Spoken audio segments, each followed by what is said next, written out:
A lot of good things have come out about the hydroxy. A lot of good things have come out.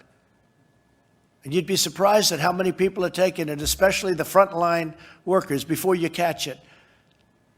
The frontline workers, many, many are taking it. I happen to be taking it. Hydroxychloroquine? I'm taking it, hydroxychloroquine. When? Right now, yeah. A couple of weeks ago, I started taking it. Because I think it's good. I've heard a lot of good stories.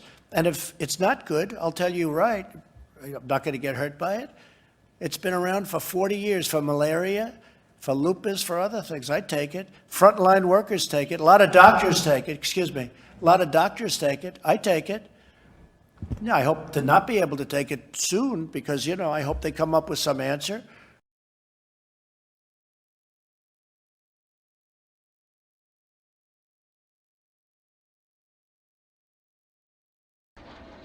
Officials now say this was an attack on U.S. soil coordinated with the help of al-Qaeda. Last December, Saudi Arabian cadet Lieutenant Mohammed Saeed al-Shamrani opened fire on the Pensacola military base where he was training, leaving 3 U.S. service members dead and 8 injured. Al-Qaeda in the Arabian Peninsula initially claimed responsibility, but in a news conference Monday, U.S. officials confirmed that, blaming the many months of delays on Apple refusing to help them unlock his phones. In the months before the attack, while he was here among us, he talked with AQAP about his plans and tactics, taking advantage of the information he acquired here to assess how many people he could try to kill.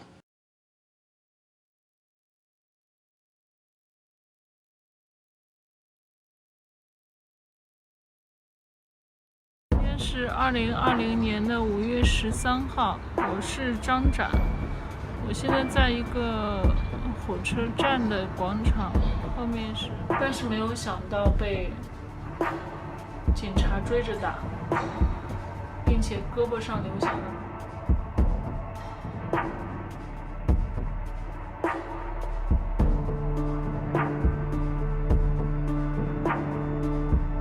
穿黑衣服的人走来走去，他感到非常紧张，说这是不是来跟踪他的？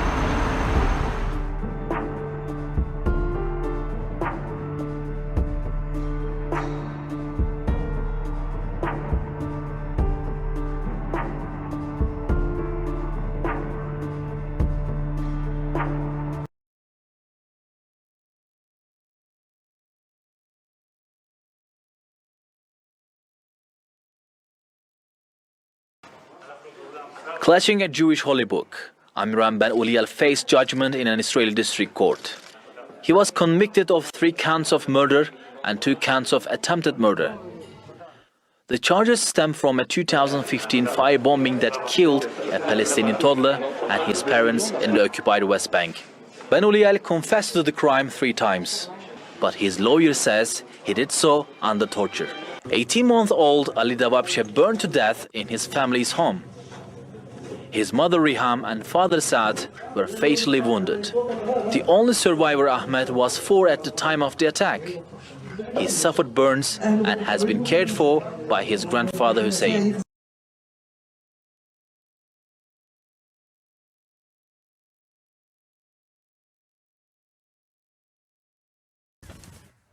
On to other news now, and some breaking news out of Lesotho, where the Prime Minister has resigned after months of pressure over murder allegations.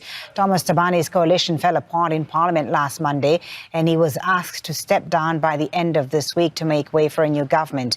Thabane is suspected of conspiring to murder his former wife. His current wife has been formally charged with murder. They both deny any involvement in her death.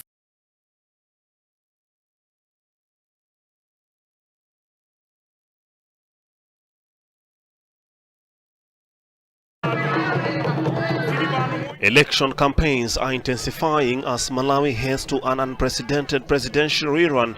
Despite the coronavirus pandemic, the poor South African nation will hold polls in just under 2 months after the Constitutional Court overturned the results of last year's controversial election, which handed President Peter Mutharika a second term. Coronavirus infections have been slowly creeping in Malawi and now stands at 63, including 3 deaths since the first case emerged on April 2nd. There is no lockdown, but the government has ordered public gatherings to be capped at 100 people. A court last month blocked the government from imposing a full lockdown because it had failed to announce any measures to caution the vulnerable.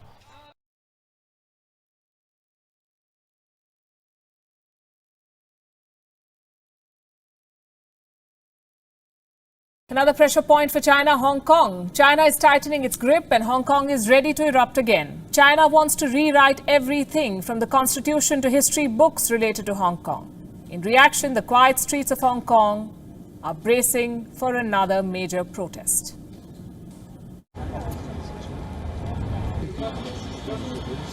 This sculpture depicts contorted human bodies. It stands as a metaphor for the victims of the Tiananmen Square massacre in 1989. It is called the Pillar of Shame.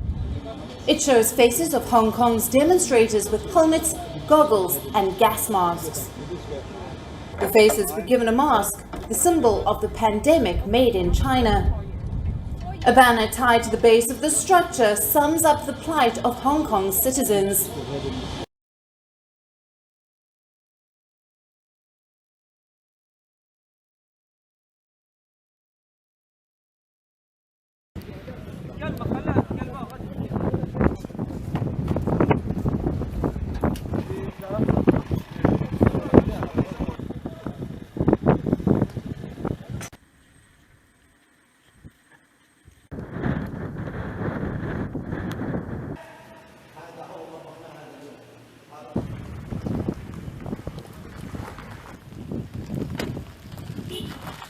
السيطرة بالكامل. نحن داخل الجو من ساعات الصباح الأولى، ساعات الفجر الأولى كان كل شيء تحت السيطرة بأقل الخسائر. تم غنم جميع آليات اللي تركها العدو ومجموعة كبيرة من الذخائر وبعض المستندات وإن شاء الله النصر يا رب.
Distressed and tangled in shark nets, the young humpback was spotted struggling for survival by a documentary crew this morning, not far from Burleigh's famous surf break.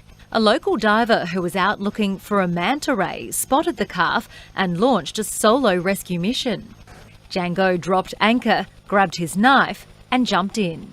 He just had his left pectoral fin sort of wrapped up, and he was about 8 to 9 metres deep, which is normally no dramas for me because I'm a decent free diver, but because of the adrenaline, I was like 2 metres, I was like, my heart was just pumping. I was like, well, why you can't even hold your breath? So that's why I had to keep on coming up and coming down. Eventually, the whale broke free. It was pretty cut up. It was really cut up, actually. The net was actually going into his flesh. Despite saving the whale's life, Django was visited by fisheries officers and threatened with a $26,000 fine.